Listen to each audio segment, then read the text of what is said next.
Welcome back to your weekly business recap. This week, we got to talk about the housing market starting to cool off, McDonald's pulling out of Russia, and then the Cerebral CEO getting investigated by the Department of Justice for possibly overprescribing controlled substances. But first, I want to hear your honest thoughts about this report that Netflix is possibly bringing live streaming to their platform. Now, this wouldn't be live streaming like a lot of us think about it now through Twitch or YouTube, but rather this would be live streaming of things like events or games or comedy specials and so on. Now, if this feature goes forward as it's currently looking like it will, then that does bring up a lot of questions about maybe a Netflix exclusive live news network or possibly live sports, and then that kind of brings us full circle back to cable, right? Doesn't this all just come out to be regular TV in the end? If Netflix starts pumping out a bunch of 24/7 live coverage of things on a subscription-based model that also has commercials, then we've just kind of come full circle, right? Wasn't the whole appeal of Netflix in the beginning that people wanted to cut the cord and have access to media for cheaper? And now we're just kind of regressing back to that. But I'm also really curious for what you all think about this. Would you be interested in seeing Netflix's live events or game shows or comedy specials or anything like that?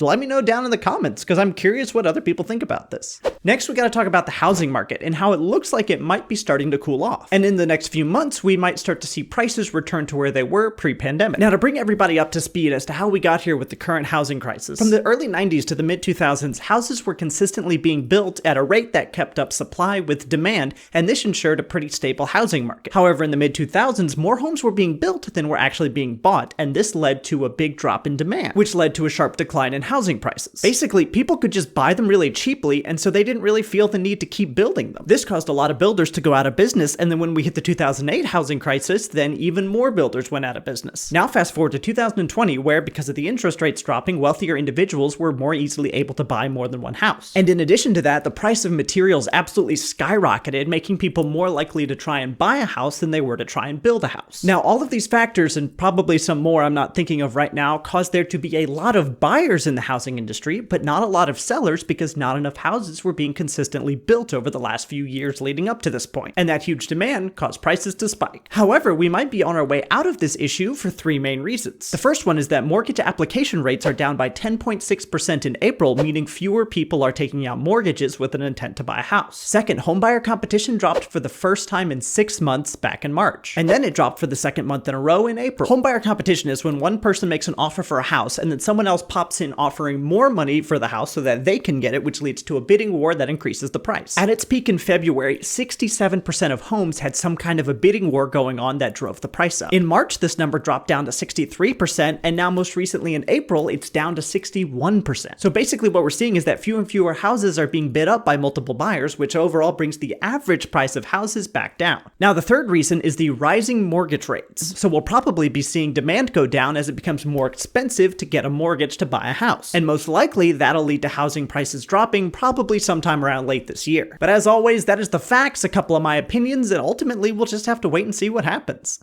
And next, we got to talk about McDonald's pulling out of Russia. So back when the whole Russia-Ukraine conflict began, McDonald's paused their operations in Russia, but they did not directly pull out. The company said it was looking for a better solution and very notably continued to pay their 62,000 employees. However, it looks like a better solution isn't coming, so McDonald's has officially announced that they will be selling all of their locations and moving out. In their official press release, they said, "The humanitarian crisis caused by the war in Ukraine and the precipitating unpredictable operating environment have led McDonald's to conclude that continued ownership of the business in Russia is no longer tenable, nor is it consistent with McDonald's values." Now, this is a lot bigger than most people realize, because back in 1990, when McDonald's first opened up in Russia, it was very symbolic of the Cold War ending and the Iron Curtain slowly coming down. It represented Russia slowly opening up and inviting the rest of the world in, most importantly, the West, which it had previously had many conflicts with. As for numbers, it's estimated that closing down the 850 locations and letting go of the 62,000 employees will cost McDonald's about $1.2 to $1.4 billion in lost yearly revenue. And this huge number comes out to just under 10% of their global profits. Now let's talk about online mental health company Cerebral and how they're under investigation for their prescription practices. So Cerebral is very similar to BetterHelp Online Therapy. So if you know what BetterHelp is, then you understand how Cerebral works. So on Wednesday, the CEO of Cerebral stepped down very abruptly and was quickly replaced by the chief medical staff officer and the president, Dave Mao. Now, as for the investigation itself, it's being led by the Department of Justice, and it's over possible violations of the the Controlled Substances Act. Now, it is important to note that as of this moment in time, it's just an investigation and no legal action has been taken. Now, while we don't really know the specifics of what's going on, it's worth noting that Cerebral has been in issues and controversies and even lawsuits in the past over their prescription practices. A filing by a former executive accuses the company of prescribing controlled substances to 100% of its ADHD clients in order to try and maintain customer retention. However, this entire saga of a removal and a replacement in a Department of Justice investigation is by no means over, as recently the CEO has come out and said that his removal was actually illegal. He claims that the board is just looking for a scapegoat and so has decided to paint him as a villain to try and avoid legal issues. As for my personal thoughts on this,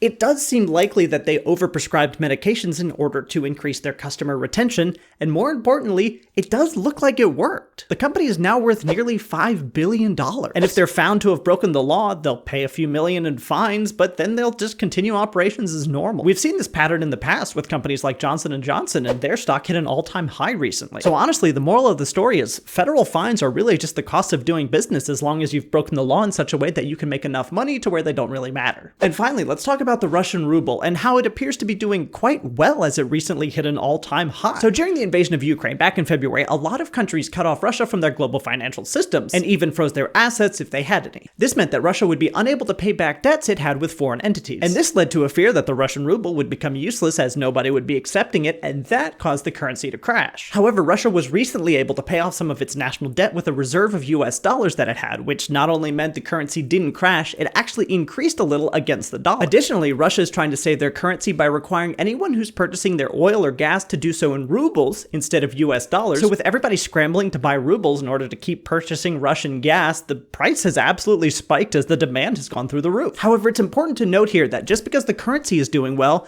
does not mean that the economy is, as it's probably still in shambles. And this is because companies have been pulling out a lot, which has cost hundreds of thousands of jobs to just vanish. And because, frankly, war is just really expensive. So I would expect to see the ruble continue to climb over the next few months, but eventually it does have to come back down because the ruble is not the global reserve. So if other countries decide that they don't need it or don't want it, then it'll just kind of vanish and Russia will have no US dollars to fall back on. Thank you so much for reviewing the last week of business with me. Let me know any thoughts you might have down in the comments below, and I'll catch you all next week.